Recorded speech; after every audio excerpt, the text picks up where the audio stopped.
Hello and welcome to another episode of the M42 Adventures Podcast. I am your host, Rick Trimmer, and today we have something different. This one came about through a conversation. So I have a friend in San Diego named Renz Benton, who I met 12, 13 years ago, something like that. And he's from California, born and raised, Southern California, the San Diego area. And we hit it off and just became good friends. And he's supported me in everything I've done. Just been a good friend, somebody that I can call and talk to, and he calls and talks to me, and we pick each other's brains. And he joined up with the Genesis. He's been on all the phone calls and just been very active. He actually was the one who won the Montana Knife Company giveaway we did a couple weeks ago.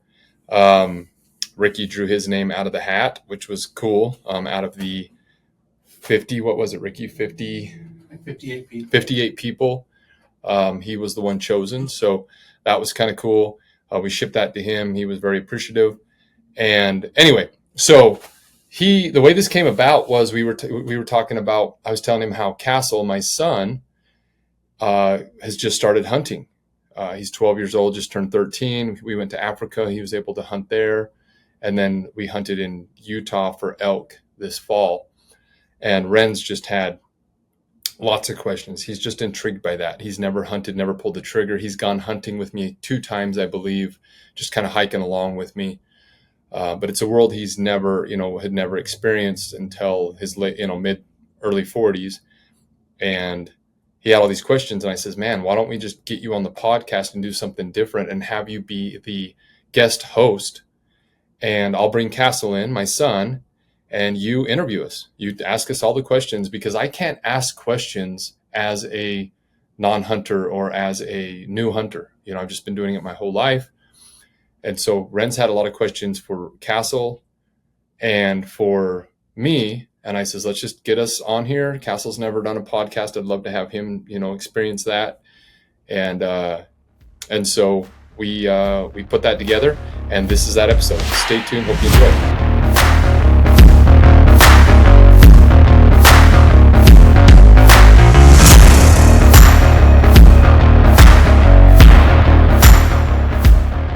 What's up, man? What up? How's sunny San Diego? Is it sunny right now? It is windy and not sunny today. It was sunny all weekend, but today it's been windy. Yeah, there's supposed to be a big storm coming into Utah, so probably headed our way from you. So anyway, so basically this conversation is going to be, we came up with this, Renz, like 2 weeks ago, maybe me and you were talking. So people that are listening, I've known Renz. When did we meet, Renz? You're better with. A long time ago, 2008, somewhere in there. Yeah. Okay, so right after we both lost everything. I hadn't lost everything yet. The way we met was, I had my mill in Mexico, and I was having to move down there to keep a better eye on it, and I needed a place to stay while I was trying to rent an apartment. And I knew Nick's stepbrother, and so I called Nick's stepbrother, whose name's Nick, and said, hey, don't you have a brother down in San Diego or something? And that I went to high school with. I never was friends with Nick. I always teased him because he was a lot more popular than I was, and so he just disregarded me.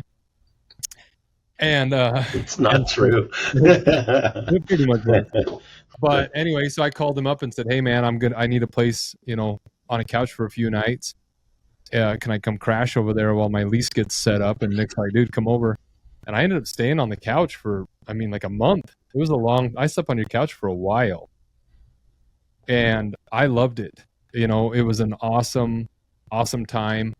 Obviously we were going through some struggles and stress as far as financials and things. And it was nice to come hang out with, the guys, and, we'd go down into PB and stuff. And anyway, I hit it off with you. We have similar, beliefs and values and whatnot, which was refreshing for California for me. to see that there is hope down there. And we've, hung out tons ever since. You came to Hawaii and spent like a month on our couch out there. We've gone to Costa Rica, tons and tons and tons of trips to San Diego to visit you. You've come to Utah. You've come on a couple hunts with me, and that's kind of where this conversation came up. So I've got my son, Castle, here. Say hi, Castle. Hello. So I've got my just turned 13 teenager son here, and we were talking because he had just gone to Africa for his first ever hunt, and that was in August with M42, and he ended up and again, me, Renz, and Castle can vouch for this, that I don't put pressure on my kids, I encourage them and I support them, but I don't force them to do anything. And I honestly didn't think that Castle would be a big hunter. Hayes, my middle child, he's more that personality, seems to like the outdoors a little more and animals. And it's not like that Castle doesn't like animals, but right, Hayes, Castle, he just kind of drawn to that. And so we got out to Africa and they said, can we, pull the trigger? And I says, yeah, sure. Let's do it. And so Castle ended up shooting 3 animals, right? You just said, what were they? Like a blessed buck, a springbuck, and an impala. 3 shots, 3 kills, huh? Right out of the gate, first ever. And then we went up to, in Utah, we went to elk hunt, spike hunt, which is a very difficult hunt here because you have to shoot a spike. It has to have 1 antler, and they're hard to find, a little tricky. And I ended up getting one, which you were with me, Castle, and I can tell that story. But so I was talking to you, Renz, kind of about, Hayes or Castle's introduction to hunting, and you were like, dude, that's what I want to hear. You've been a listener now, I think all along, haven't you, for pretty much? Yeah, absolutely. And, and we're obviously friends.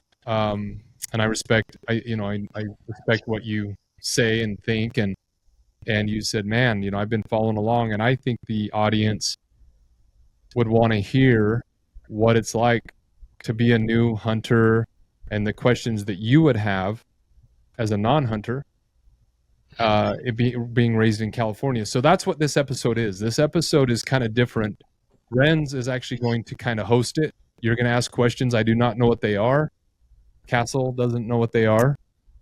And we're going to do our best, whoever it's directed at, to respond. But this is kind of a guest host. I'm going to have Renz be the host. And, I want to, it's one of those things that I can't ask those questions. I can't get inside that mindset because I have hunted my whole life. So I think this will be kind of a unique experience. I know I don't know if any podcasters do this or if it's even a thing, but I'm going to let you host an episode of M42 Adventures, Renz, and I'm going to let you kind of ask. Do you have questions, Renz? Did you prepare? Yeah. Oh, yeah. I got a couple. Yes. Okay, good. So that's what this is about. So I brought Castle here so that I'm not speaking for him. He's a little nervous, but he'll do just fine. And we're all ears, and we're here to, hopefully give people some insight into those things. So take it away, Renz. When we were speaking before about this a little bit, there was a couple things that I noticed. One, you've had a lot of experts on the show. I mean, really good experts on all different aspects of adventures. And as a guy like myself that's kind of gone on a couple hunts with you, but is still a very green hunter, I was looking at it more like you're trying to appeal to people that are interested in hunting and doing different things, new things. And you've got to kind of from one lens where you're talking to the experts, but there's guys like me that have a lot of questions, and we're like, yeah, I'm thinking about hunting. I want to go do these cool different things, but the questions that I have are a little bit different than the information that we're getting from the pros sometimes. So I just wanted to throw some of my greenhorn questions at you in regards to hunting in general. And I also kind of wanted to go on like a little adventure with you guys. Like you guys went to both Africa and you went hunting in Utah. And as a guy that's, very rarely gone hunting, the whole experience is, in my mind, different than maybe what it's put out there. So I wanted to clear that up and like go on the hunt with you, and let's kind of walk through that adventure. And that way, somebody that is looking into maybe coming to M42 and doing something with you guys, oh yeah, I want to try that too. So that's kind of the two-tier approach that I wanted to take on this. So the first part would be, and I think not to cut you off, but I think I think those are very good points. Like I said, me going, and you've gone on 2 hunts with me, right? 2 elk hunts. One with a big bull, which I didn't end up getting while you were there. You ended up having to leave, and then a spike hunt, which I don't think I filled my tag while you were there either on either of those, right? No, you had a deer tag on the first one, so we did get a small deer. Okay, so but you've never pulled a trigger on a big game animal, and it was actually pretty cool to have you and Nick, because Nick came and he hasn't hunted much. I think he might have a little bit in his childhood, but it's kind of one of those things where, like I like taking my kids traveling, and when I take my kids traveling, I see the world through their eyes. They don't see the Eiffel Tower, they see the park next to it with a slide. They don't see the Leaning Tower of Pisa, they see the bubbles blowing by from a street performer. And I love it because they bring this different aspect into it for me. And so I remember you coming up, and there's like a herd of sheep in the road, hundreds and hundreds of sheep, and I'm just like, oh, get out of the way, stupid sheep. And you're like, what's happening? What is going on? This is crazy. I've never experienced this.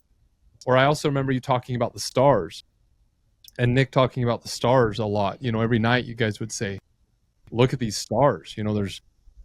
There's you can see billions of them, whereas in San Diego, you see a couple if you're lucky. And so I remember it has actually made it a cooler experience for me, because things that I've taken for granted, hearing an elk bugle, it's like, I love it. It's amazing.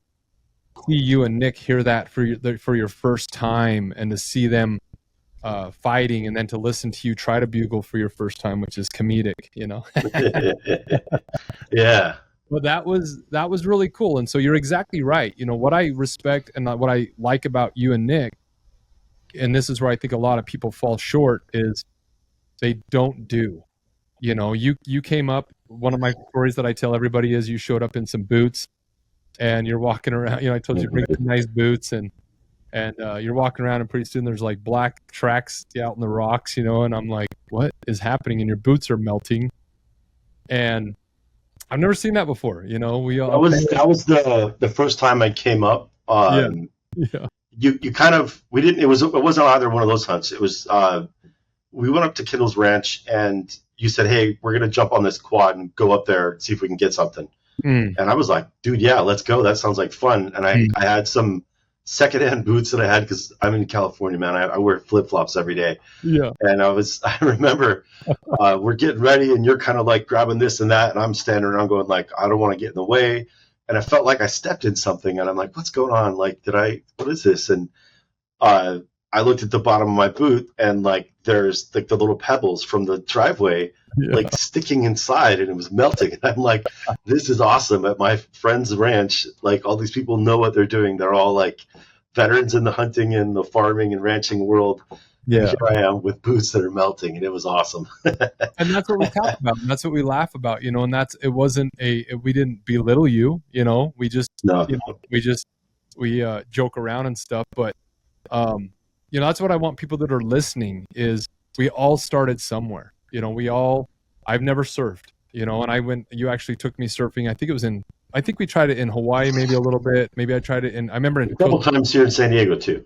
Yeah. I remember going out, and, and I get rolled, and and it's like, you're not, you're not looking down on me. You're not judging me. It's like, you respect the fact that I'm out there, and you want me to, have a good time and to get better so that we can spend more time together on a wave, and so that's what I want people. And I think that's why this podcast is important, is you went on a couple of these hunting adventures as a spectator, and you put yourself out there to be uncomfortable, to some of those conditions are nerve-wracking. You're very, very physical, high physical exertion.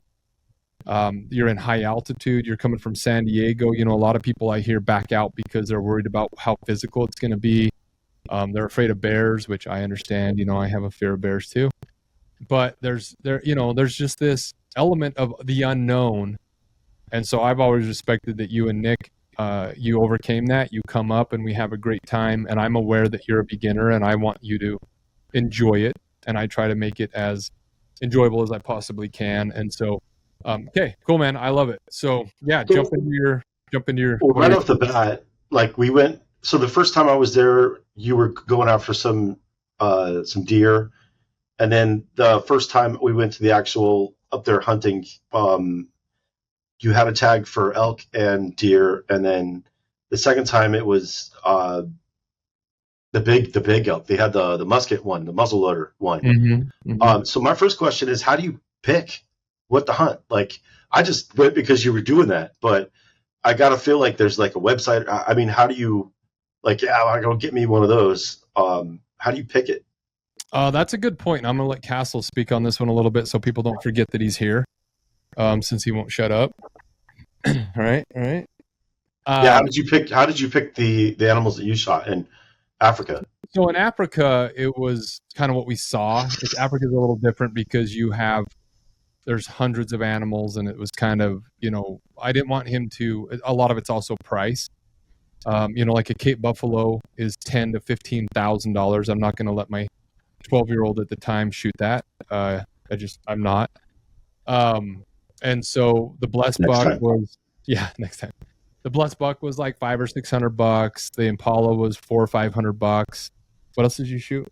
The springbuck. So they were all like in the $400 to $500 range, which I gave him kind of a budget. And then it is what we see. You're out there hunting. There's no guarantees. So, it's kind of what we come across.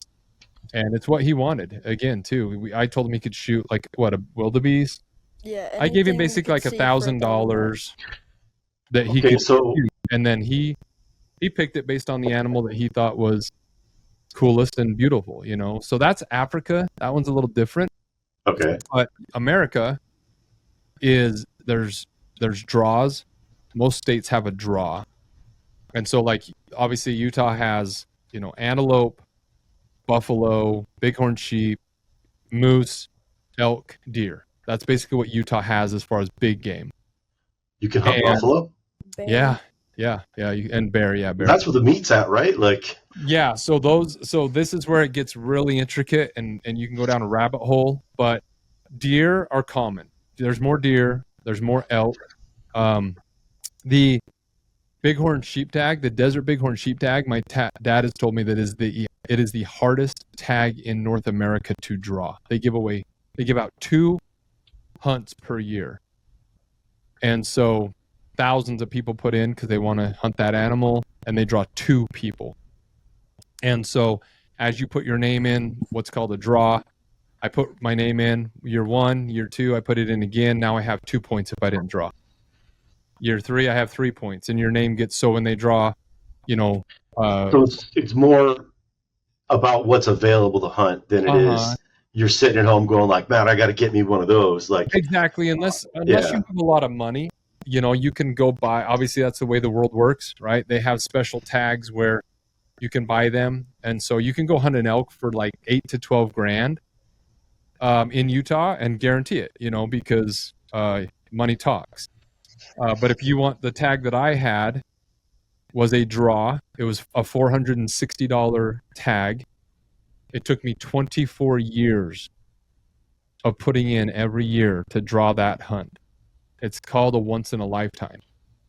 And that's what like the buffalo, and you can only choose one of those animals. So if I pick elk, I got to stick with elk, because if I move over to moose, well, now I didn't get a point for elk. I got a point for moose.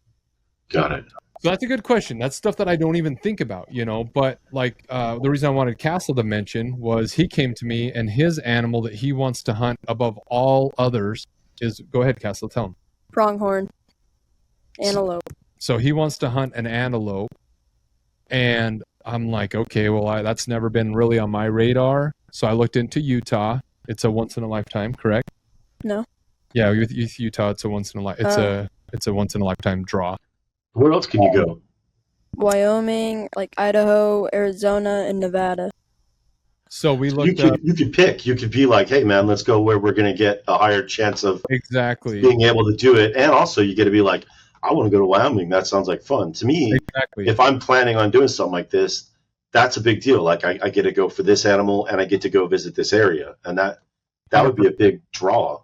100%. That's so I called again, and I tell everybody, find a mentor, find a, and it doesn't just, that's not just attributed to like finances or business. I want to get into hunting. I want to find an antelope for my son to hunt. So I'm going to find a mentor / person to help me. And my brother, Cody, is a huge hunter, way more than I am. And he's hunted in antelope several places. So what did we do, Castle? We called him and asked, how do you put in for antelope in Wyoming? We said, where should we put in? And he says, you should put in Wyoming. They have a big herd there. And you'll draw in 3 or 4 years, not, 12 to 20 in Utah. And so he told us how to do it. He says, go on their website, put in for a point, and you should draw in 3 or 4 years. And like you said, it's 5 or 6, well, probably 8 to 10 hours away. It's a road trip with my son. Again, Renz, I've told you, and you spend a lot, time with me in the hills and hunting. And I tell Castle this: is hunting about the kill for me? No. What's it about? Going up into the mountains and hiking with your son away from everybody else. Yeah, just exercise, spending quality time, right? When Daddy's up there in the mountains with you, am I sitting there saying, we need to kill something? We need to kill something. No. I'm not, right? I'm saying, look at the stars, look at the sunset, right? I'm always pointing out, smell the rain, I remember though, not to contradict you on that, but I'm kind of adding to it. Like the first time we went, we got up at like 4 a.m. and got on your side by side and went up there, and there's hiking, if we just go hop in the car and go for a hike, that's, whatever. You get to see all the same like terrain, but when there's hunting involved, there's like a purpose. Oh, and that like kicked it up a notch. It was like, oh, this is going to be good. Like we're going to go find something. We got to be quiet, we got to know how to track these things. And so as much as it's fun to be out there with you guys and get to hang out, there's definitely like an air of excitement. Like as a rookie guy, even the last time I went with you, it's like, oh, it's about to happen. Like we're going to go somewhere. And how did you feel about that, Castle, when like the first time you went? Like, what did you get the same, like, what's going to happen?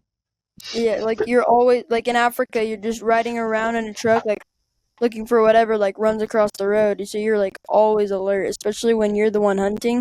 Like you're sitting there with the gun, like if something comes out, you got to be ready. And that makes it more fun, right? I mean, you think about, like you said, Renz, even just being in the same truck. So we're riding around in this truck. It's got these modified beds that hold 6 of us back there. We're all hanging out, like you said, Renz, having a good time. But as soon as, like you head out in the morning in the dark, and as soon as that light comes up in the right, okay, now it's hunting time, another level of excitement hits you. And then as soon as they say, okay, Castle, you're first on the gun, right? It's another level. And that's a good point, Renz. Like I tell people all the time, I see people go hiking in places all over, and I'm like, dude, that's not for me. I get the point of it, and there, but it's like I just don't have that passion for that. But if you told me, hey man, there's probably going to be a moose over the top of that hill, and you got to go sneak up there, it's like I can hike. You know me, Renz. We hike for miles. That's a funny thing too, because you're 6'6", and I'm 5'10". and I'm in pretty decent shape for being a bigger guy. But when you're on a tear, like we're going to that spot that's 3 miles away on the mountain, you don't walk like you're hiking. You're like, you don't run, but you move so fast and you have long legs. So it's like, I got to think, Castle, same thing. Were you having a hard time keeping up? Because your dad was like 30, 40 feet. And he kept looking back like, is Renz still there? And I'm like, I'm there. Keep going. Let's go. And like, because he's taller, there's nothing I can do. Like every step he's taken, he's got an extra foot on me. And and he's like, looking how, I mean, you're almost as tall as me now. Did you have a hard time keeping up with him? Yeah, like in the elk hunt, when we were going to this spot to glass, we had to walk like 200 yards, but it felt like a mile just through these like giant like what are they called? Aspens. Yeah, just deadfall. It was really bad. Aspens. Dead pines, and then in the aspens it was rough. And I'd leave him behind. I'd leave him behind, because I can step over the logs. I can, and it's definitely. I was actually very proud of him, and I told Gina this. Because he carried his gun. The guns. What's a gun, Chase? Like, 10 to 12 pounds. How much is a deer rifle? So we're 10 to 12 pounds. Yeah, 7 to 10 pounds. And I told him he's got to carry his own water, his own food. Like, I made it to where I wanted him to understand what this takes and what this feels like. And he did very good for a 12-year-old. He did. I was very, very proud as his dad. How do you pick the gun? Well, the type of gun? And that's tough for me, man. That's a very difficult one for me. Every rookie hunter, everybody gets thinking about it. Yeah, and you don't own a gun, right? You don't have a gun, so not in California, no. Yeah, I was gonna say. So it's actually pretty cool because in the studio here we've got Ricky, and we've got Chase, who is our firearm instructor.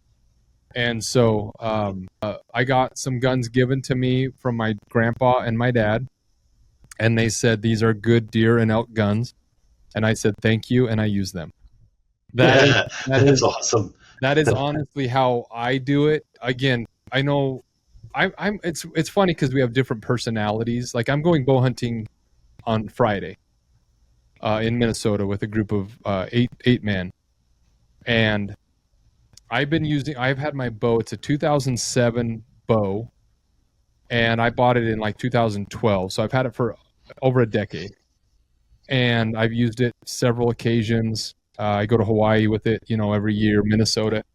I do not even know what it is, what brand, I'm just not that personality. I'm not that type. I don't know why, but I could not tell you the gun that I shot my deer with, or my elk with this year. I didn't even know I owned. I had bought it from an employee that was struggling with money in COVID.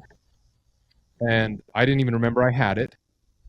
And I got it out of the case, and I'm like, oh, where'd this come from? This would probably be a pretty good elk gun. I called my dad. I'm like, hey, is a 300 Win Mag a good elk gun? He's like, that's a really good elk gun. I'm like, oh, cool, I'll try it. And, and so that's my personality isn't, I don't get set on the caliber. And so I'm kind of a bad person to ask for that. Maybe a good person for somebody wanting to get into it. Like, don't overthink it. It's the right answer, Rick. There's nothing. Yeah. I mean, if there was like a special type of gun for a special type of animal in an area, then you would have known that. You want bigger guns for elk. They're a bigger animal, so you want like a 270 is probably, I don't know, about the smallest I would go. There's a funny thing with Shed Crazy. There's a 6.5 Creedmoor, which I don't even know what that is as far as Chase, is a 6.5 Creedmoor smaller than a 270 slug? I think they're similar, right? They're pretty close. So they're similar, but I think it's a little, I don't know, but he always makes a joke of it's a really popular gun to hunt elk with, but he doesn't think it's, more, powerful enough. He likes something bigger. So I'm sure there's more to elaborate on that, but people that are getting into this, you can go down to any gun store and say, I'm going to hunt a deer. What do I need to get? And I would encourage people to even borrow, try to find somebody that's doing it already. Like Renz, if you ever want to hunt, come borrow a I'm gun. just gonna go with you. Can't hand me a gun, dude. Let's go. And I would love that. But Yeah. that's where I always say find a mentor. We had a guy come to Hawaii last year. His name's Kip Sorensen. He's been on the podcast, and he came out bow hunting for his first time ever. And Ryan Mickler gave him an extra bow he had, because Kip's like, bows, to get into archery, you can be, $2,000 to $3,000 to get the full setup. And he's like, I've never done this, man. That's a big commitment. And Ryan's like, bro, just borrow one of my bows. It may not be exactly perfect for your draw and stuff, but it's going to work. And test it out. I remember trying to draw your bow the first time you handed it to me. And again, you're 9 feet tall, and I couldn't. I couldn't open myself up enough the first couple tries to do it. I thought that was hilarious. I did. Yeah. That was and then the second time I could do it, but it was just funny because you expect it to be just like in the movies where you're like right there, but it was there was no way I was opening that thing up. Yeah, my draw. So it's funny because my bow is maxed out. I think it's 31 inches, and I'm a 33-inch draw. So my draw on the bow you shot is actually short for me. I have to kind of scoot forward to shoot, lean in to get to the sight. But yeah, most people, that's not their draw. And that was another good, thing that you brought up about doing this podcast. You had said, I want to talk about people, like you said, when I first shot your bow, I didn't know what I was doing. I'd never shot a bow. You shot it off the mountain.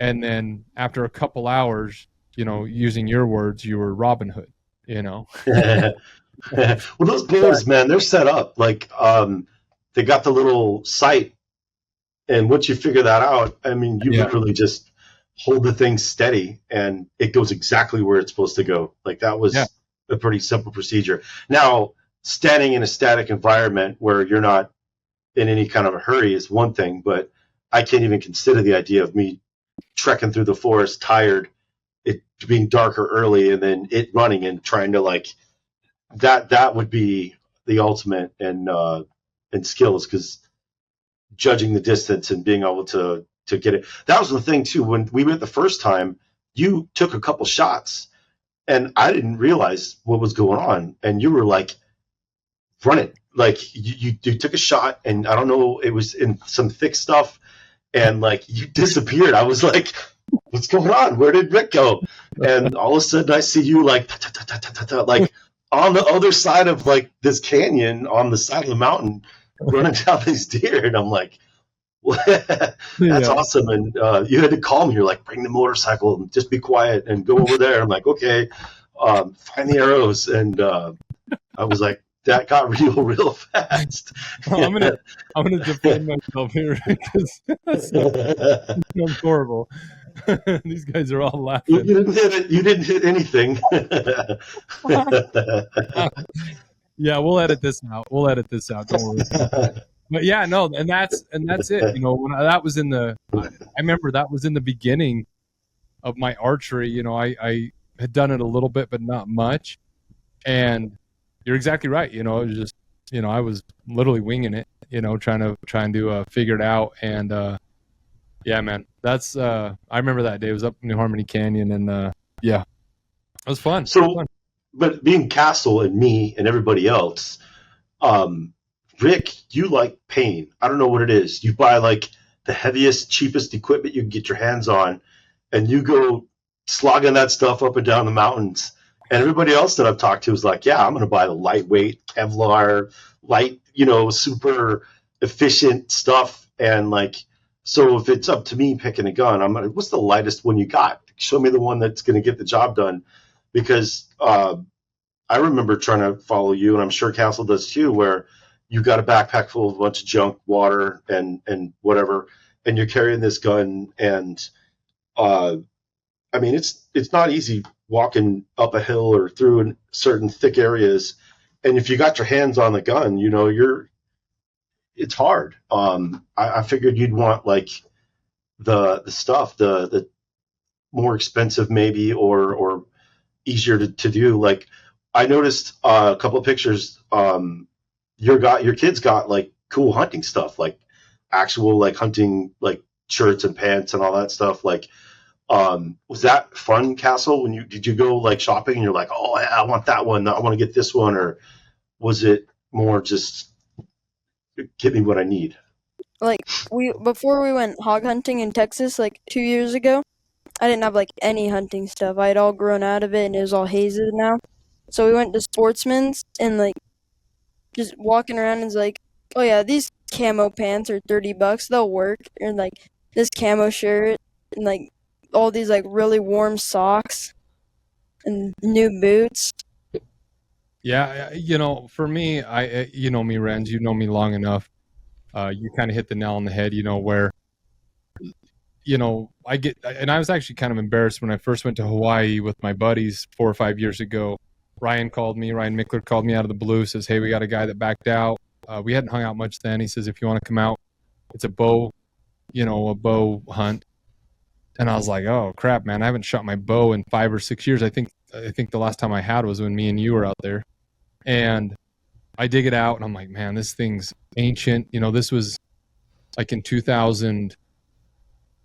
It was like right during COVID, because I remember there was some issues with trying to get over there with vaccines and stuff. So 5 years ago, and so my bow at the time would have been 13 years old, and I was like, I can't show up like there like this. I'm going to get made fun of, and I don't know who these guys are. But I didn't. I was like, you know what? It's for a week in Hawaii. I really don't care if I get a deer, and I'm not going to go spend a fortune. You know me, Renz. You know that I'm frugal and I'm thought out about it. And it's kind of funny now because I show up there. They all tease me because all the brands, I don't even know a lot of them, but like Kudu and some of these other ones, they're expensive. They're a lot of money. And I go to Walmart. I go to Walmart and I buy a $12 pair of pants and I buy a $12 shirt. It's $24 for my camo that I hunt with in Hawaii, because it doesn't have to be warm. It's warm there. And I throw it away at the end because it gets all red from crawling around in the dirt. So I take, 2 to 3 sets of camo for $75 and I throw it in the garbage when I leave. And I usually kill, not to brag, but I kill, 1 year I killed 8 deer. There's no limit because they're running around rampant, but there's been guys who've gone 4 or 5 years and not killed a deer. They're very difficult. But I'm just one of those guys where it's like, like I said, with this elk hunt, I went up there, I had a gun that was $700 or $800. I don't even know. And there was guys that were hunting with us that had like a, tripod, $1,000 scope on their gun, and I was the only one out of the group who got an elk. And again, I'm not trying to brag, but I just think that I have these uncles that I really respect. They're the Robs, and they've got a hunting company here. It's called I think Rob Hunting is what it is, and they're just good old boys, and they wear like plaid shirts with jeans, and they're my uncle all the time says doesn't matter what you're wearing, if you're downwind or upwind, they're going to smell you, and it's all the wind, and doesn't matter what you're the camel will help a little bit here and there, but yeah, man, I think you can go and spend I think people think that they correlate spending thousands of dollars to success, and I am very successful. Or they just like me don't know. Like I wouldn't want to show up and have everybody go like, hey dude, like you brought all the wrong stuff. Yeah. Which actually kind of happened. The first time we went hunting, I didn't know we needed all the orange stuff. Yeah. And like it was basically, I guess it was because the hunters are in close proximity. Mm-hmm. And so I borrowed like an orange sweater. You have like a box full of orange stuff. And then the second time I was like, all right, I'm not going to look like the idiot this time. So I went on Amazon and I got all this cool orange stuff. I got like a hat and I got like, just stuff. And then I get out there and they're like, oh yeah, well, we don't need that this time at all. Like, it's like, well, that's awesome. I'll just go ahead. Good point. Yeah. So archery is camo. Rifle is orange. Muzzleloader's camo. You don't have to wear orange in muzzleloader, which is like you said, the musket. So yeah, and that's a good point. You know, you want to be prepared. The biggest thing for me, like I'm going to Minnesota here in Friday. Again, all it's funny. I get teased, and I just don't care anymore. And it's actually become, I think they actually started respecting me a little more because I do get the kill. But we're in tree stands, so we're 20 feet off the ground. You know, the chance of a deer looking up and seeing me, I've never, you know, every once in a while they'll look up when you move or something, but they're not looking up. It's usually your scent. And so I wear my snowboarding clothes. They all laugh at me, but I'm literally in my snowboarding pants that are gray. I have two pairs, but one's gray and one's like a plaid. And then I have a huge heavy duty snowboarding coat. I mean, I don't know what the brand is, but it is not hunting. It is snowboarding apparel. And I actually wear snowboarding goggles because I have contacts. And so when I'm sitting in this tree at 30 degrees, you know, in the Minnesota morning before the sun comes up, I found that if I wear goggles, it keeps my face a lot warmer and it keeps my eyes from freezing and drying out. So when you come, you know, when I get in the truck, I've got this 2007 bow.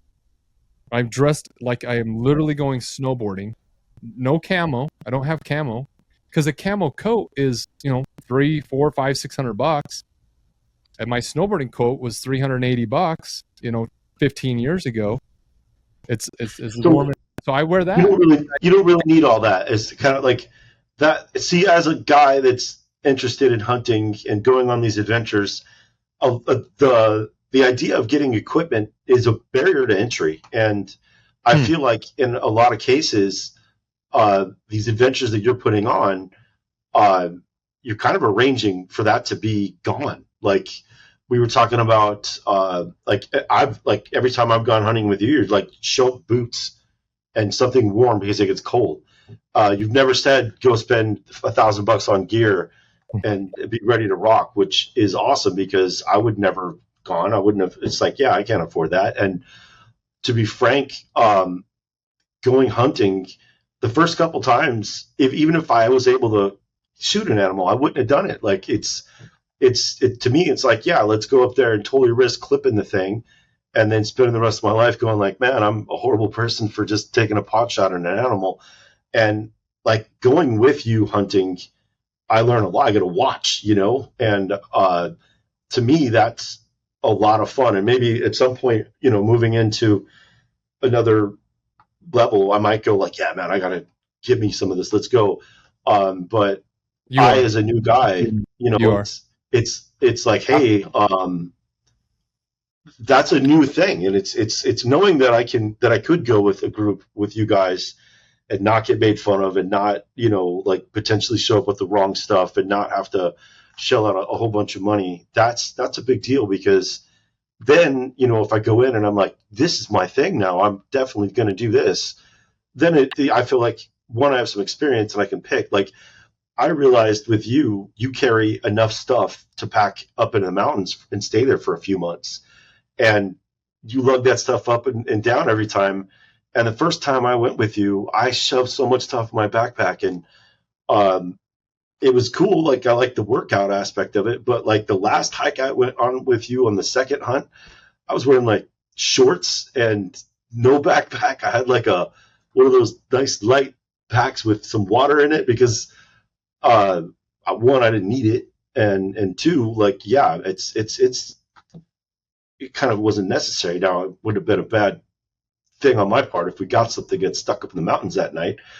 So, I mean, there's kind of a risk reward there. But I have a couple questions on that, too, because this is something that it dawned on me real hard when you said it, but it just didn't make any sense until before. So the act of going out and hunting is actually pretty choreographed, I guess. It's pretty set in stone. I didn't realize this. When I thought about hunting before, I saw stuff on the internet. I thought it was just like, let's go out in the forest all day and poke around looking for animals. And the truth is, the animals don't come out much from mid-morning till night. So the best time to hunt is sun up and sun down. I didn't get that. And now going with you a couple times, like We get up super, super early when it's really dark and get out there when they're going to be moving around. And then we come back and then we go. And that I didn't realize that. And like as a new guy, we went up the mountains. We tried and nothing happened. We got back at 9 and I was like, are we going back out in 10 minutes or what? And you're like, no, dude, I'm taking a nap. Could you, like walk us through like this, say in this last hunt, Castle, like, did you do the same? Like, was this one where you went like kind of places we went last time, or did you guys get in the side by side and go back up in the mountains? How did that work? Like the first day. In the morning, we go out from like sunrise to about like 11-ish, and then we come out. Well, that's just hiking around trying to find them, like moving, and then we go back out at like 5 until sunset, and just glass and just look for them. We don't really hike around as much. Yeah, we usually get to a spot and sit, because if you're moving around, you're making noise. It's a lot more difficult. Plus, my uncles always say, walk with your eyes. It's a lot easier. And I would to go back on what you were saying real quick. Like you said, the barrier to entry, the money. That I could afford nice gear, right? That I could, but it's not necessary. I do not believe that it's necessary.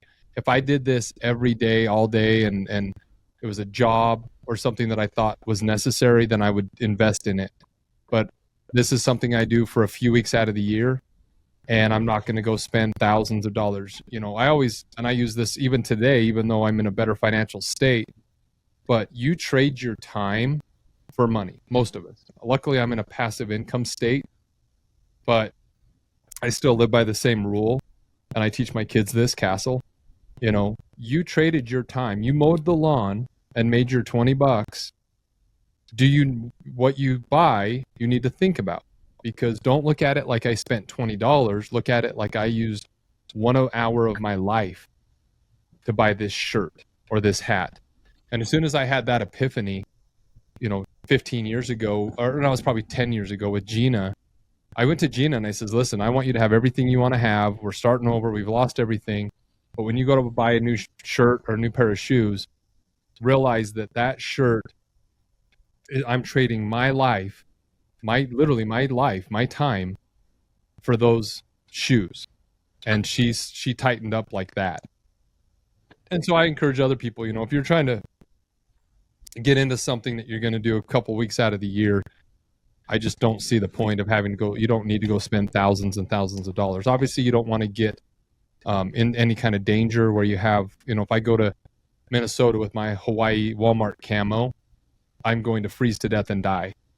But I found a workaround where I dug out my snowboarding gear. The guys all make fun of me. They tease me. I like it. It's funny. I can hold my own.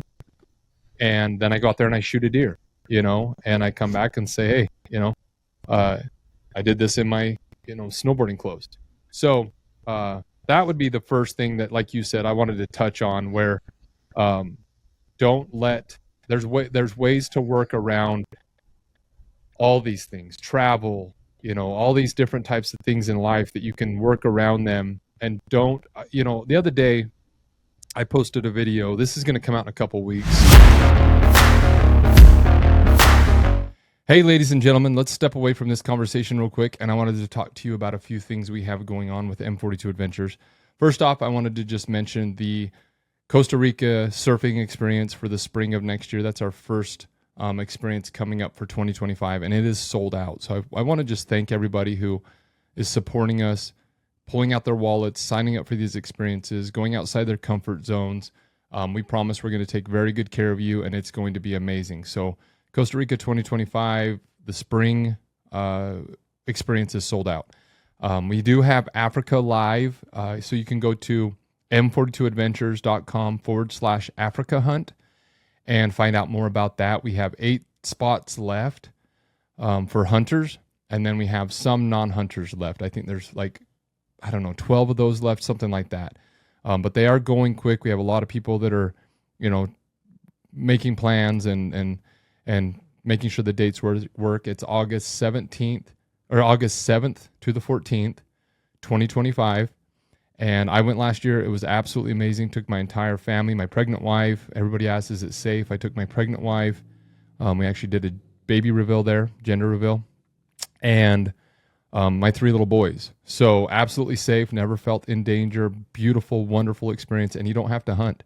My wife went, she didn't hunt at all, and she absolutely loved it. So with the helicopter flights and the humanitarian projects and some of the things we've set up, is an absolute beautiful experience.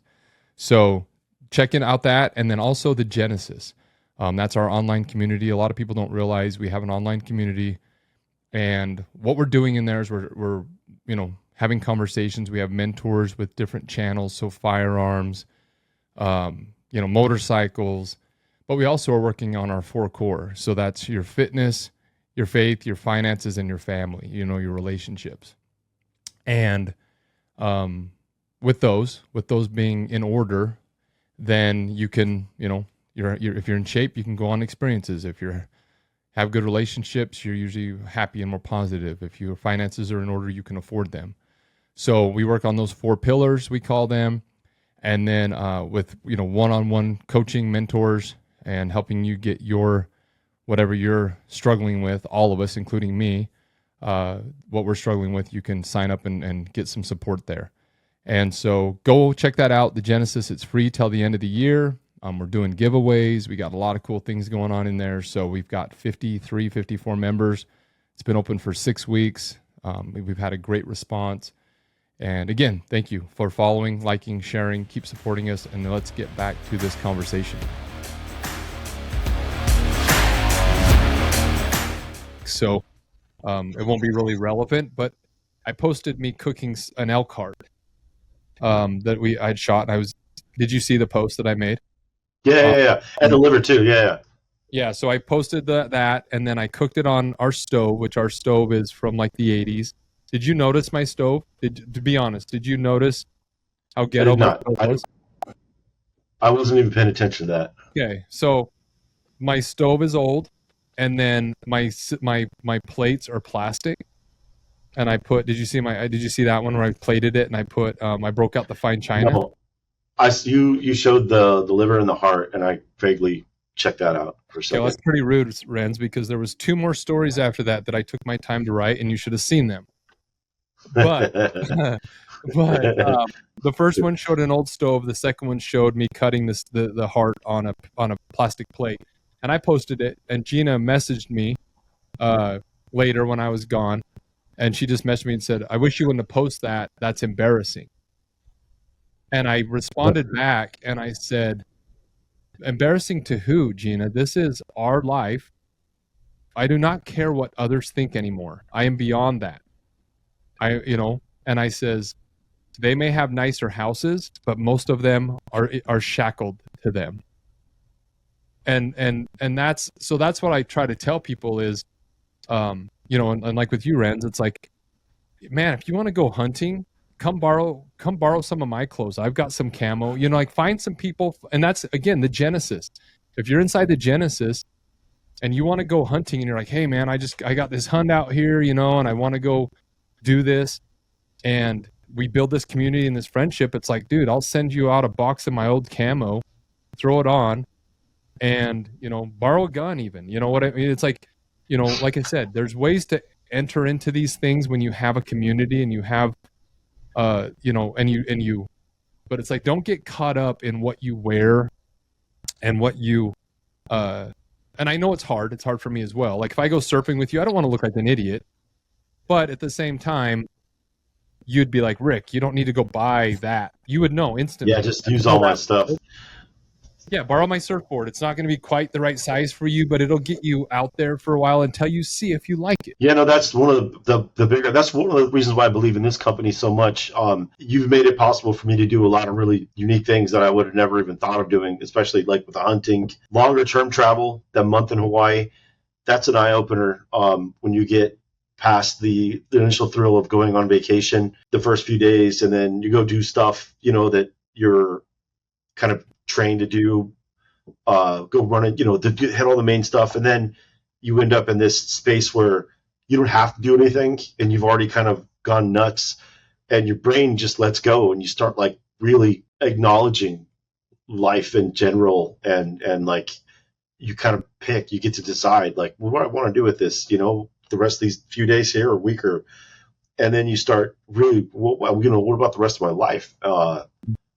And like, I noticed that too with the hunting. We get a lot of time, and the beautiful environment. I could not believe, like Utah, in the morning walking up there, like they were talking about the elk wallowing in those little puddles, I guess. Yeah. I thought they were joking. I thought they were just pulling my leg, and then we got up there, and I saw like this big pond thing, and like we're trudging over to it, and I'm like, that's real, and you see all the wildlife that are there, and the way the forest is set up, and you're just sitting there going like, man, like this isn't, you can't even capture it on a camera, and it was just interesting. And then we just kept going from one place to another, and one was prettier than the next. And walking out of a hike like that, you wonder, like, like what else is there out there that I haven't seen that would be this much of an effect on me. And that was kind of a big question I had for Castle. In Africa, what was like that moment that was like the most memorable for you? What are you going to remember for the rest of your life from that? Where like the place we were staying, the resort, just right in the heart of the desert of Africa, just this little like resort. It's like greenest grass, a pool, just everything you could want in this like middle of nowhere of Africa. Did you see anything that you didn't expect to see, and just wonder like, how did that even, what is that? Like with me and the wallowing? Yeah, it's just every night, like these Nyala and waterbuck and like warthogs, like all kinds of animals, like giraffes and zebras would just come to this one feeder right next, like 20 feet from the resort. It was crazy. That's awesome. They just walk right up there. I'm kind of jealous. I want to see that. I've seen similar things. I went to Canada when I was younger, and we were driving up, and I'd never seen wild animals before. And there were like bear and deer and all this other stuff just in like a little field on the side of the road. And it struck me. I was like, there's no fences, So that to me, that's kind of priceless. I have another question too. Like, are there classes? Is there like a hunting class? Can you like go learn how to not do this wrong, or is it, you know what I mean? Like, is this just kind of a thing where you have to go with people? Well, so again, like in the Genesis, we're going to have channels, which you're a part of, and we don't have a hunting mentor yet. I'm trying to, I want to be very specific on these people, not just somebody who enjoys hunting and has done it a couple times. I want to find somebody who is a very, very good hunter in all aspects. So we're working on that, and that's the point of this. And for me as well, like you're saying, Renz, you were on the call the other day with motorcycles. So we had Damian Plotz, our professional motocross rider, ex-professional motocross rider, teaching our motorcycle channel. He did a Zoom. I've ridden motorcycles my whole life. I raced dirt bikes. I've had 3 or 4 different styles of bikes, choppers, bullet bikes, cruisers. And I learned 7 or 8 things on that 1 hour phone call, that 1 hour Zoom, that I did not know. And that's what the point of this is. That's what we're trying to do here is, break that barrier for people who want to own a gun and they just don't even know where to start. How do you even start? What do you do? We're going to help with that. And Chase is going to help with that. And how do you get into hunting? And so we're working on these mentors. We have 4 now. We hope by January we have 10 is our goal. So anybody listening, if you know anybody that are in the outdoor arena, surfers, rock climbers, mountain bikers, we need all these mentors. But that's it, man. Basically, I don't know of any classes. I would tell people who are trying to get into it, if you're nervous, try to reach out to a community, try to find like-minded people.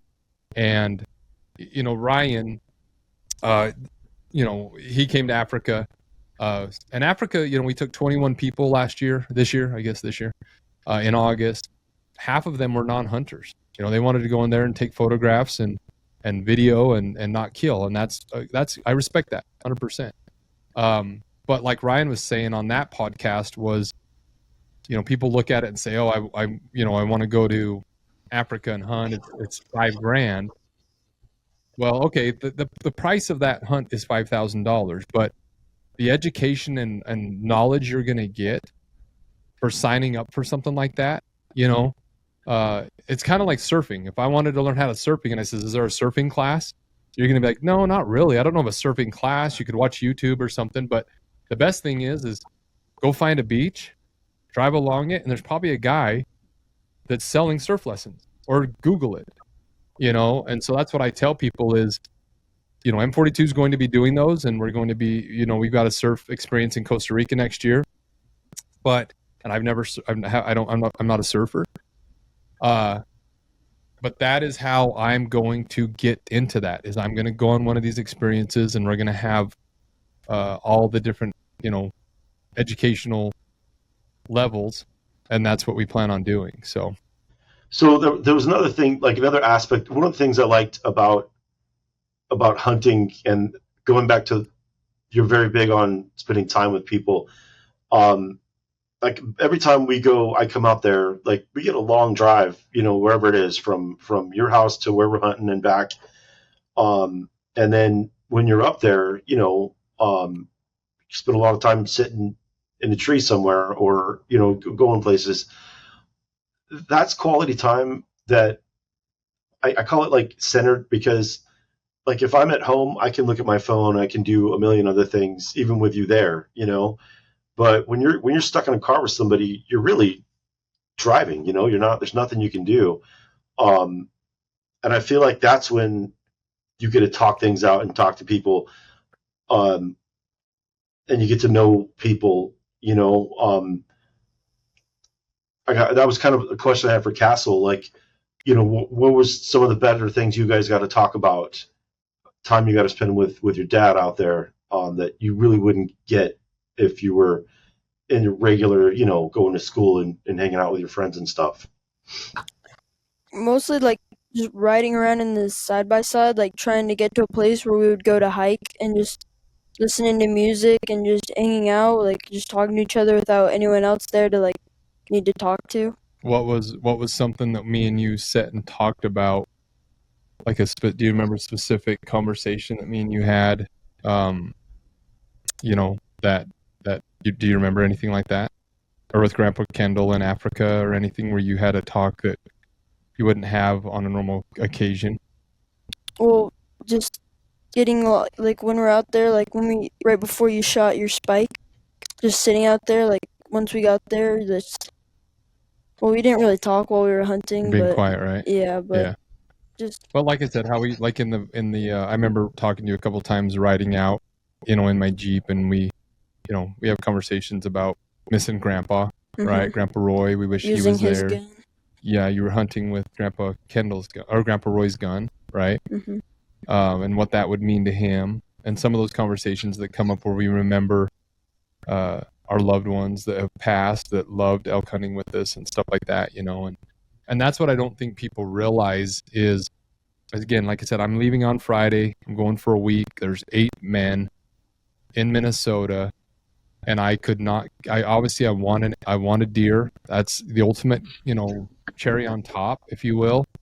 It's going to be sustenance, a lot of meat for my family and food. We just went up and picked up a few coolers, right, Castle, of the elk, of meat that will feed my family for a few months easily.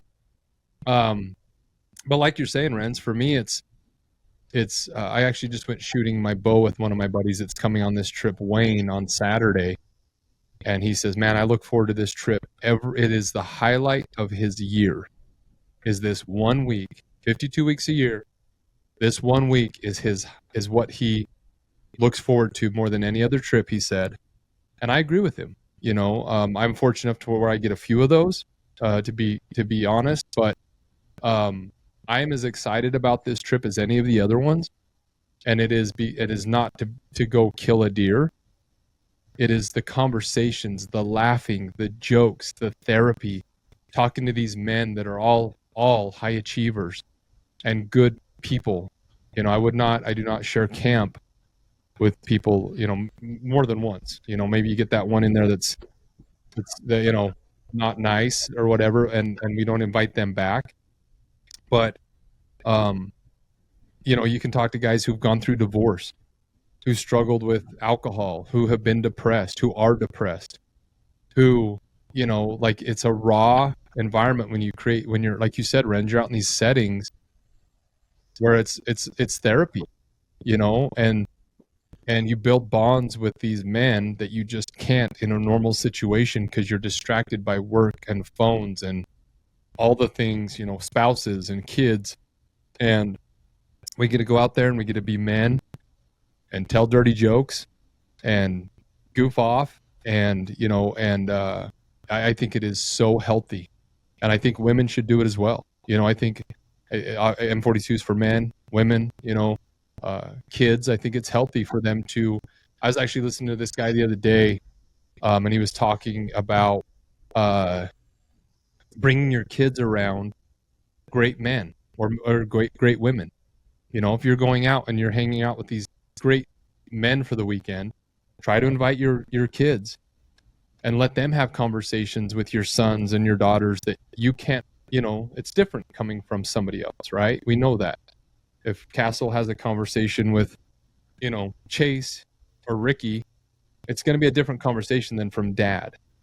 And so that's what I love about this. That's what I want people to understand is the adventure, the reason, the mountain biking trip, the golf trip, the surf trip, the hunt trip. That's the reason you gather. That's what brought you there.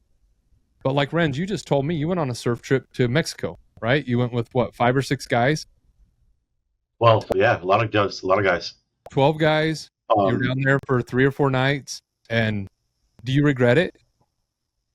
Not at all. No. And personally, this is, it goes right in with what you're saying. Even with you, like, one of the things, I guess I feel lucky. We've had very similar paths with some of our financial, I guess, outlook at things. And when I get to go with you, like on hunts and things like that, and we're kind of isolated out there, and we get past the fluff, the politics talk or the how's this guy doing or that guy doing or that kind of stuff. And you get to actually drill down and you get to actually open up and say, hey man, like I got this, and this going on. And you're looking at the horizon and I'm looking at the horizon and I'm, looking at mine and yours, and we get to bounce ideas off each other. And I get to ask you questions like, hey man, I know you went through this and I'm going through it and this is where I'm at and I want to achieve something a little bit better.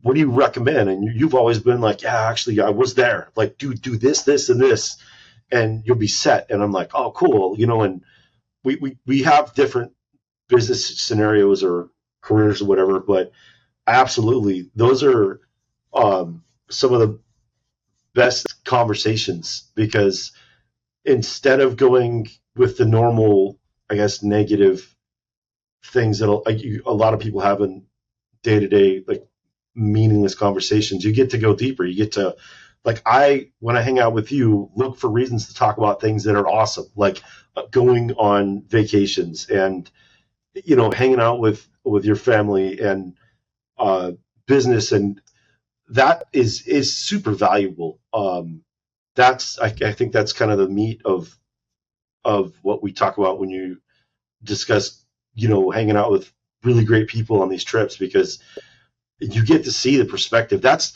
one of the most unique things about you, is your perspective. Like, where everybody in the world's trained to look at a scenario one way, you just have this 90-degree look at it, and it's like, oh, I'm going to do that. And I've adopted a couple of those things, and sure enough, it works. So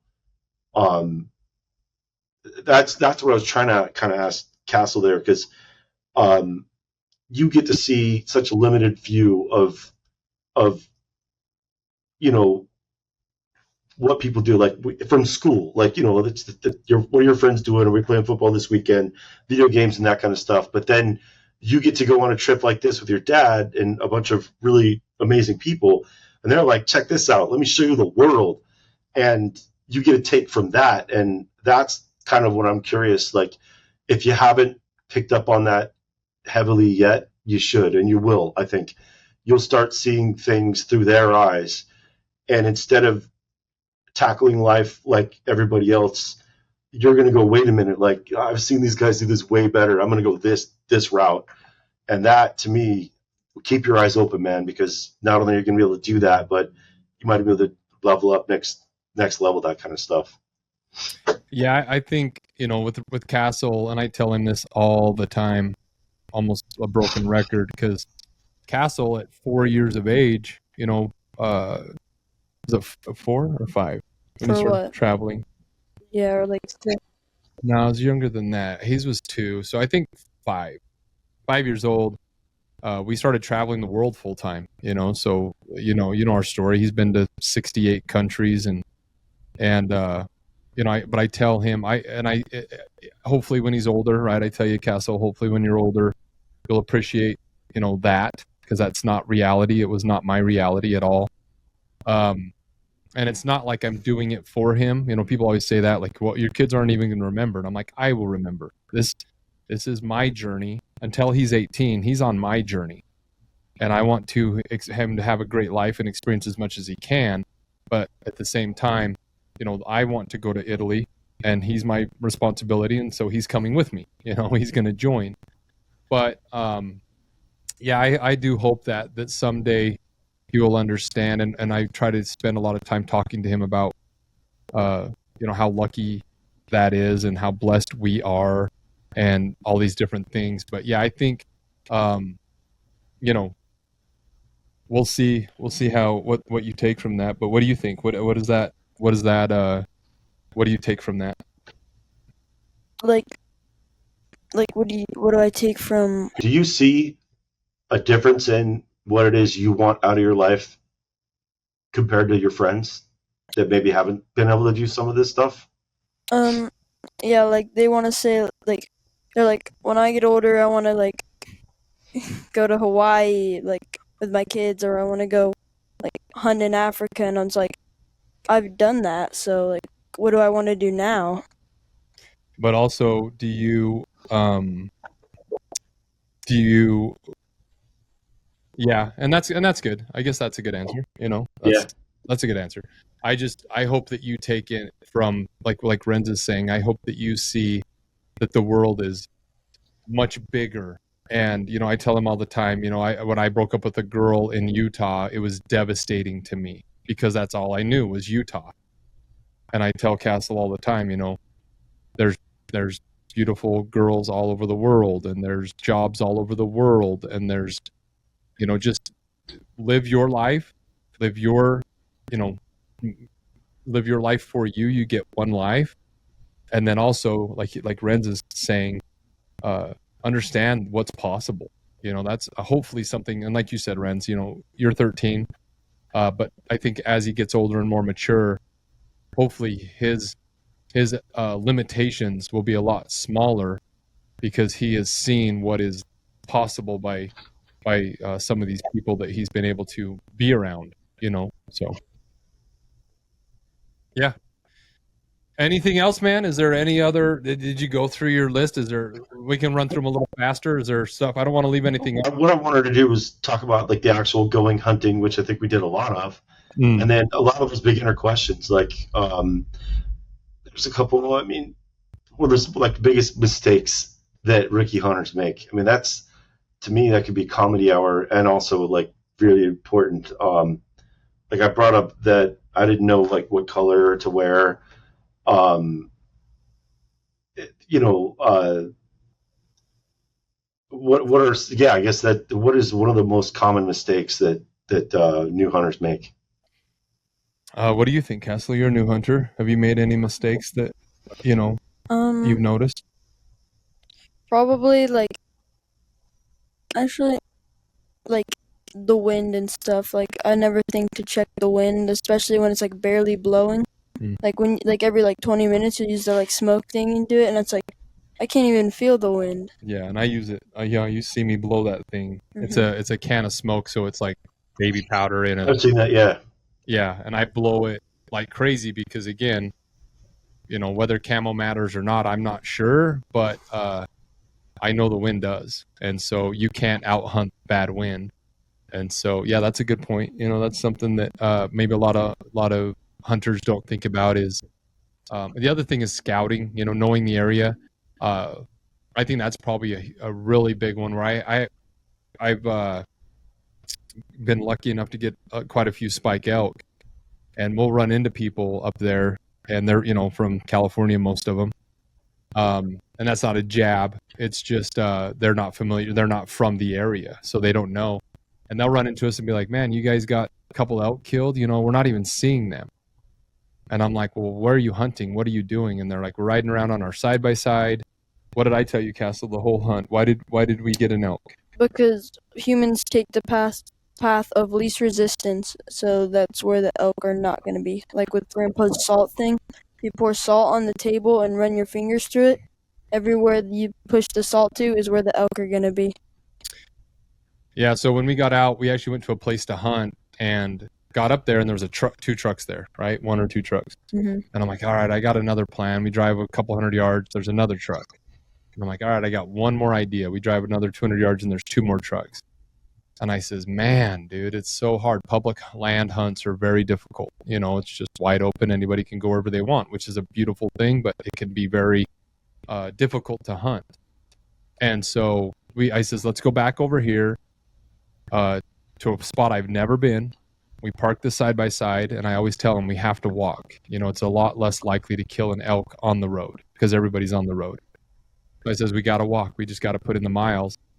And we hop out of the side by side. We walk 100 yards, and I says, okay, look, Castle, here's where we're at. To the right is a steep, big mountain, about not too high, but probably 200 feet high, but almost straight up, huh? Like a cliff. Yeah.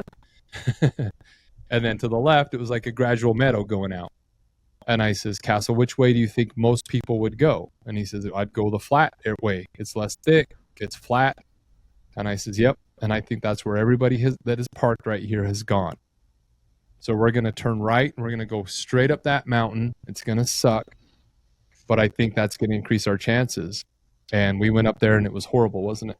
Yeah, through 200 yards of aspens within 6 inches of each other. It was horrible. It was one of the worst hikes. It was very difficult, a lot of deadfall. It was a very hard hike, but we get up there, and we kill the spike.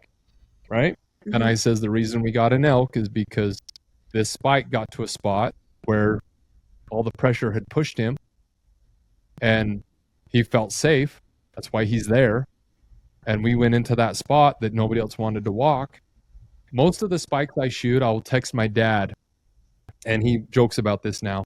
I'll send him a text, and I'll say, hey, I got one.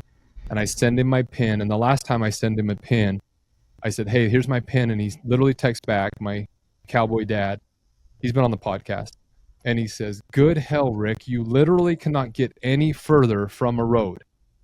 He's like, you are the farthest point from any road in any direction. And I didn't even know it. I was just hiking and trying to follow sign and whatever that led me to that spot. And I get over there, and there's a spike laying down, and ended up shooting it and killing it, and called him to help me. I always call my dad to bail me out because he brings the mules, because hiking out, that was the other thing Castle learned. That's a real good lesson. I was going to ask that. How was so you get one. What now? What happens? It's tough, huh, Castle? Yeah. One of my biggest things is I kill these animals each year, and the amount of money and time to draw the tag, get the gear, fly to Hawaii, drive up the mountain, thousands of dollars. I mean, Ricky said he did a report on it. It's one of the most expensive, meat on earth, because, it's like $500 a pound by the time you break it down, but, and it's not even the money for me. It's the effort. It's the time. It's hiking, driving, flying. And I'll come home and Gina, my wife, will be like, hey, I gave my parents, 30 pounds of elk meat. And I'm like, what are you doing? That is not to give away, but to her, it's just, we have all this meat. We have all this halibut, we have all this game meat. And she's just like, oh, I just gave it to him. It's not a big deal. We have 100 pounds of meat. I gave him 20 pounds. And Castle, when you go and carry an elk out, and we do 3 trips, because it's very heavy. And he says, we are not giving any of this away. Didn't you? Yeah, it sucked. It's very hard, but for me, and and he'll learn this as he gets older, but for me, that's the reward. And like you said, Renz, I take the hard way, and I don't try to, but I butchered that animal. I had my dad help me, and my dad did a lot of it, but we took all the meat off that. I took the liver out. A lot of people leave the liver. I took the heart. A lot of people leave the heart. It may seem weird to eat the heart, but it's a very good piece of meat. It's very tender. And it's like, I want to honor this animal that died, and I get emotional every time I kill an animal. Every time people think, us hunters are just cold, heartless killers. I get emotional. I kill an animal. It's not an easy thing to do. And I hope it's never easy for Castle. I hope that when he takes an animal's life, he understands that was for a reason. And if you don't cut that animal up the right way, and that's what we're trying to teach in M42, is how to butcher an animal, how to break it down. These are all going to be brought up in the hunting, fishing channels. So break it down the right way. I got an extra 30 pounds of meat that my dad usually leaves. My grandpa usually leaves. They don't get the rib meat. They don't get the neck meat. It's harder. It's a pain. It takes a couple extra hours. You're down there. We're on a steep mountain. It's hot. A lot of hunters just kind of get the back straps, the hinds, the fronts. And I says to my dad, I want to get all of this. And he says, man, this is a hard hike out of here, wasn't it? Yeah, it was almost 90 degrees the entire way. Rappelling. And it took us 2 trips, 3 of us, 2 trips. But for me, that's, Castle, when I pull out that elk burger and we cook it up and we eat it, I hope, and I know for me, I'm going to say, man, I remember this hunt. I remember being there with my son. I remember my dad being there. I remember the struggle, and I'm grateful. I'm grateful for the experience. I'm grateful that animal gave me a beautiful memory with my family, and gave me some physical fitness. And I am grateful, and that's what I believe they're here for, is our sustenance. And so anybody out there that thinks we're just cold heart killers, that's not what we are. Right, Castle? Especially when you go up and see it just laying there. Yeah. Once you shoot it, and you don't see it die, it's you don't, feel it quite as much, but once you go to gut it and it's just laying there, lifeless, it just feels, unnatural. Yeah, and so why do you want to keep hunting? Why do you want to be a hunter? I think it's fun. Not the killing part, but going out there, these awesome animals that are just massive horns, your elk is incredible, and to be able to take lions, go out there and eat the meat and bring it home to your family. It's just spend time with your family, right? I mean, it all culminates into this perfect adventure that I love. It's got all the things. It's got time with family. It's got physical fitness. It's got respect for the world and nature. And like you said, Renz, it makes your mind go to places that won't happen if you've never taken an animal's life, and value life and value, what this world is. And then at the end of the day, you get food to, eat. And it's, to me, it's just one of the most beautiful things, and I will do it as long as I can. I remember the first time we went hunting, I think we were there for a week, something like that. And at day 4, we'd hiked several miles in the morning, several miles at night with a million pounds of stuff on our back. And it was like, man, I just spent 4 days marching around these hills for something I could have went to the store and bought like in 14 minutes. But then it hit me pretty hard. I was like, wait a minute. If you think back to not that far back, not that long ago, when people literally had to go do this or they're not going to make it, I feel like, imagine being on 3 or 4 days of a hunt and going, if we don't get something like tomorrow, we're going to die. Like I could see how we have, hundreds of years of evolution and that goes into it. But I also I finally, I think in that moment, respected more fully, I guess, what we get from animals when we kill them, and we get to eat them. I don't like to waste it. I eat a lot of meat. I don't like wasting. I kind of won't waste anything. And I was like that before, but after spending time out there and packing, that little deer that we got in and out and putting all that effort into it, I wouldn't want to take every last bit of it too. Because the fact of the matter is you went over there and you killed that thing. So, but it opens you up to much deeper respect for animals. I mean, you're much more grateful for the food that we get. And you also kind of realize that we're still pretty much animals ourselves in a lot of ways. Absolutely. And I think the other thing that I want for you, Renz, as a friend of mine, and this is genuine for all of my friends, is we live in a society now where we have innovation and we have things to where now your food comes out of the second window at the drive-through, or it comes out of a grocery store. And that's great. I love that. I'm not going to say I don't. But if there's any kind of hiccup in that system, there's going to be a lot of people who are suffering and in a bad situation. And for you, as my friend, I want you to have the knowledge and skill to where if you ever needed to, you could take a gun or a bow. A bow's even better because, you can reload it. You can pick up the arrow and fire it again.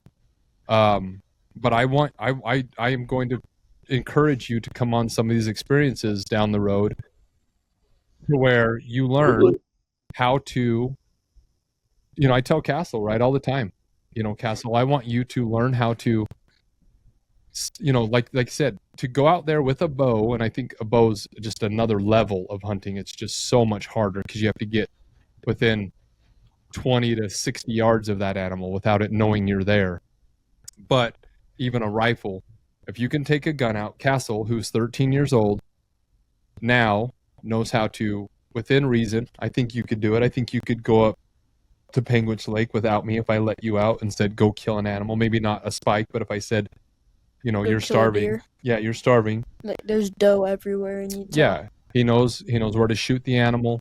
He knows how to sneak up on it, and he'll learn more quickly over the next few years as this again is his first 60 days of hunting in his life. As far as that, he's come out with me on other times and stuff like that, but you didn't like getting up early, did you? He hardly ever hunted with me before because he's not a morning person. And I, like you said, Renz, it's hard to hike to the top of that mountain in the dark when you're not the one, pulling the trigger. And so I think it was, honestly didn't know if he'd do it this year, but he got up every morning, went out every night, and is really drawn to it. But that's another huge aspect of this, is to learn how to break the animal down. Like I said, I know you're a big meat eater. It's like, where does the ribeye come from? Where does the tenderloin come from? Where does what do you make burger out of? Why don't you make burger out of the whole thing? It's like, well, these cuts are really good. They're for steaks. These are for roasts. And so we're going to do that. We're going to do these experiences. The one in Utah, we actually are going to take my dad raises, what are they, fallow deer?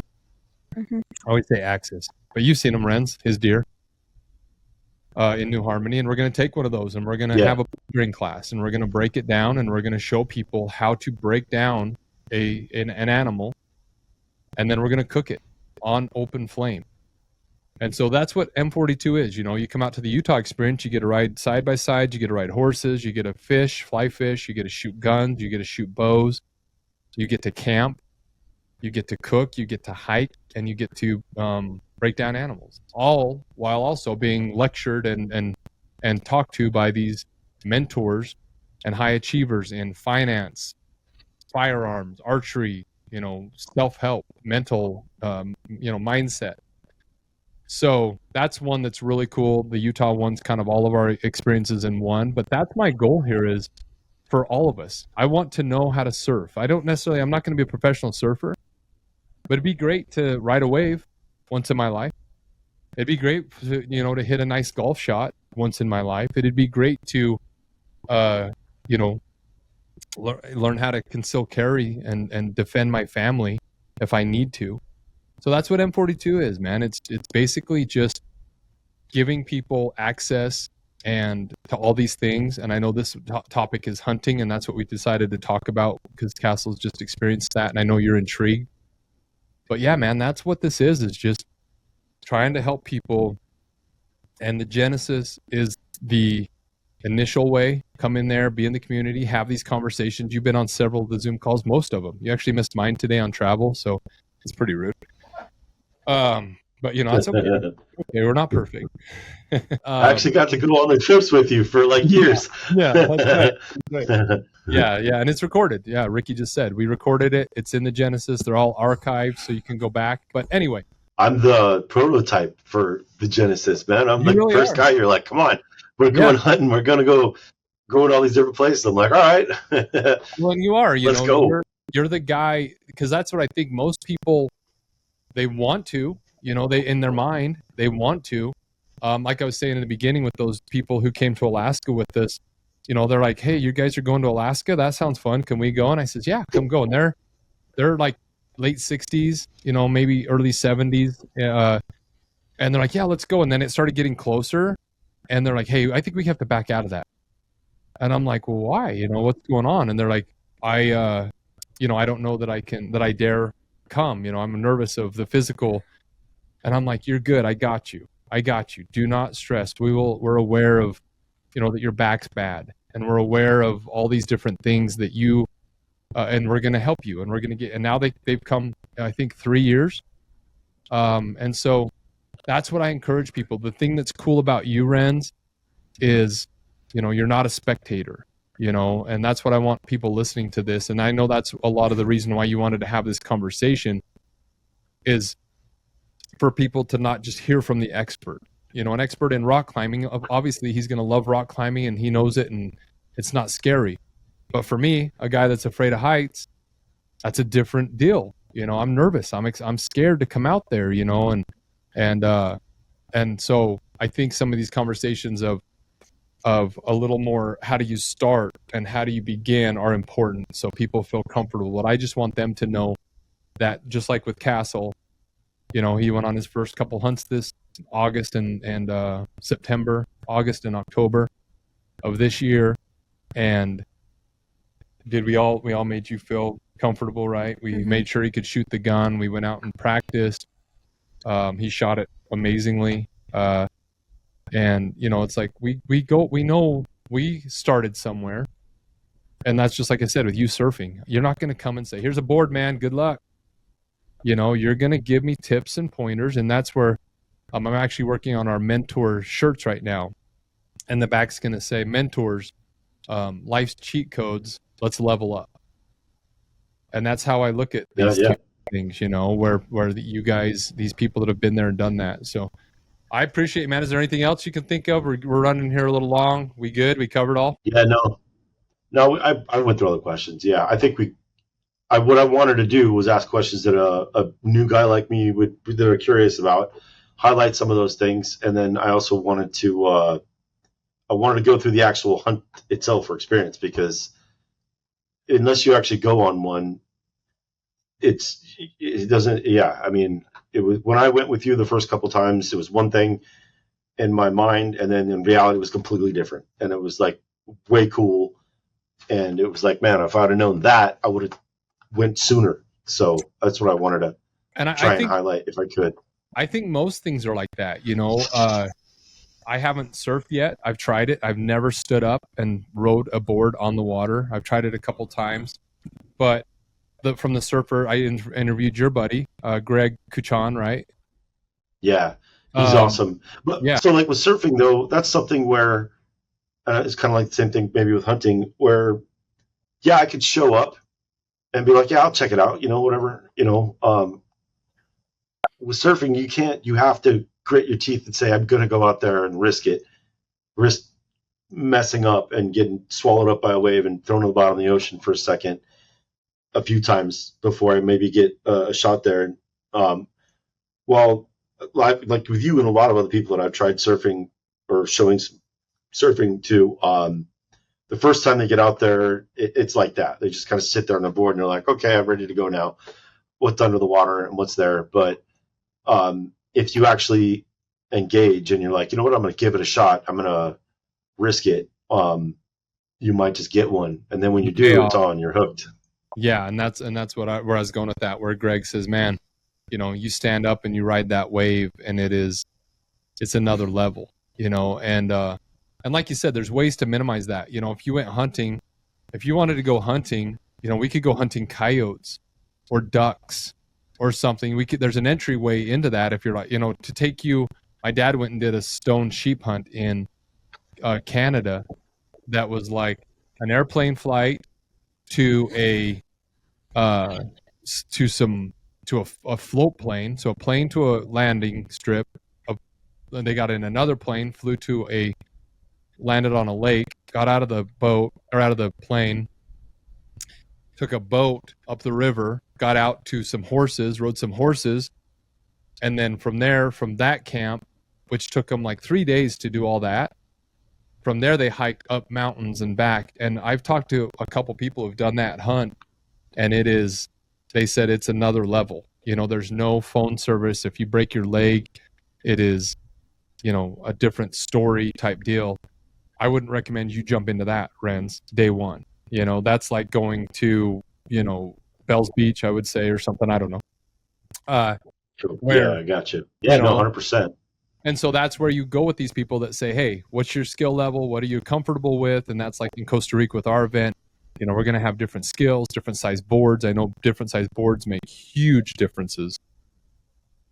And there's ways to let people into these different, things that we're going to do. And yeah, man, I'm excited. I'm excited for what we're going to do and for you to be on some of them. Anything else you want to add, Castle, at all?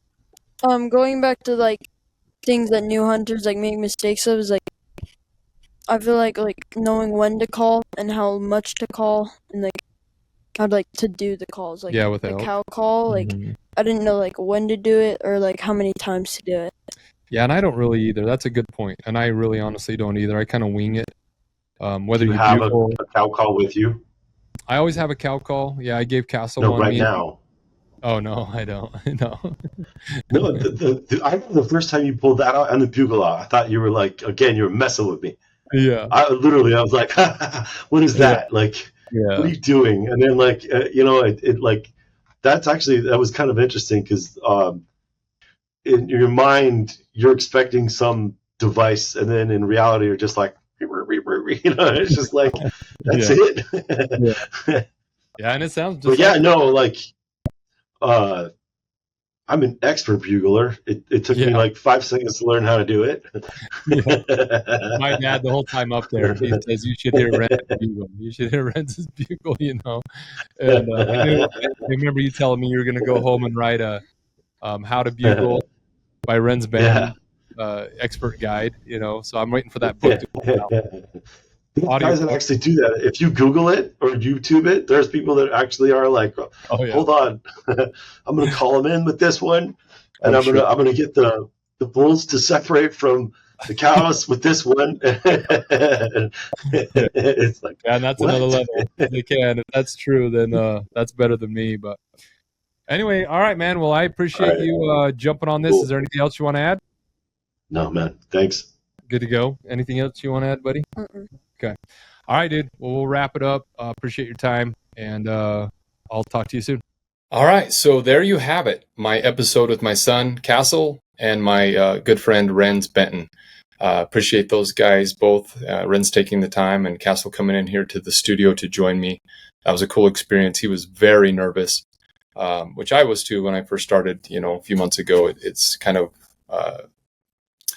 overwhelming to do this in the beginning. And so glad he got to experience that. That'll be something that I'll look back on down the road and be glad that I did, and something that I'll be excited to listen to. So anyway, there you go. There's the episode. Went a little long. I wanted to get in all the questions, lots of good stuff in there, that just I don't think about, what guns to use, how to pick an animal. What was that first experience like to go out and hunt? So some good insight there from good questions that I answered and Castle answered. So hope you enjoyed that one. That was a little different. This is, we're kind of finding our way here. I know that was kind of a different way to do things. I don't know of any podcasts that bring in a guest host, but I want to do that. I want to try to get people's different perspectives on what we're doing here. And I thought that was a good one to show people who, like Renz, are curious. We're here to teach. We're here to help. We're here to mentor. And that is the purpose of M42 Adventures. Not everybody has this figured out. And there's things that I just take for granted or just assume people know because I've been doing it my whole life. And that's not the case. So we'll do more of that. Again, get inside the Genesis, our online community. It's open for another couple months for free till the end of the year. And we're having lots of good conversations in there, men, women, and, we're doing events, we're doing experiences, and those people are the first ones to hear about those. We've got mentors in there, lots of good things going on. So I encourage you to check that out, get involved, make new friendships, get out here and, join in on these live experiences and learn about the things that a lot of us are very passionate about in the outdoors. So I'm your host, Rick Trimmer. Thank you for listening. Please share this, get the word out, help us grow this community. We sincerely appreciate it. And we will catch you on the next one. Have a great weekend.